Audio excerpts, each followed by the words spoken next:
രാജ്യസഭാ seat തർക്കത്തിൽ RJDയെ ഉഭയകക്ഷി ചർച്ചയ്ക്ക് വിളിച്ച് CPM 3 മണിക്ക് AK സെന്ററിൽ ചർച്ച നടക്കും. AK സ്റ്റെഫിൻ ചേരുന്നുണ്ട് വിവരങ്ങൾ നൽകാൻ. സ്റ്റെഫിൻ, ഇത്തവണ ഒരു രാജ്യസഭാ അംഗം ഒരു സീറ്റ് എന്ന ആവശ്യമാണ് RJD മുന്നോട്ട് വെച്ചത്. അതിന്മേലുള്ള ഉഭയകക്ഷി ചർച്ച എത്രത്തോളം പ്രതീക്ഷയുണ്ട് RJDയെ സംബന്ധിച്ചോളം?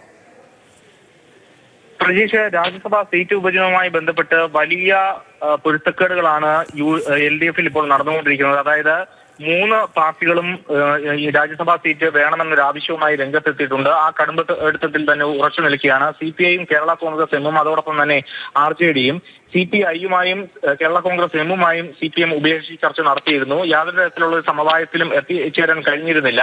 സീറ്റ് കിട്ടിയ തീരുവെന്ന് തന്നെയാണ് 2 പാർട്ടികളുടെയും നിലപാട്. അതിന് പിന്നാലെയാണ് ഇപ്പോൾ RJDയെയും ഉഭയകക്ഷി ചർച്ചയ്ക്ക് വിളിച്ചിരിക്കുന്നത്. ഏറ്റവും പ്രധാനമായി മന്ത്രിസഭാ രൂപീകരണത്തിലടക്കം RJDയെ വേണ്ട രീതിയിൽ പരിഗണിച്ചിട്ടില്ല എന്നൊരു ആക്ഷേപം നിലനിൽക്കുന്നുണ്ട്.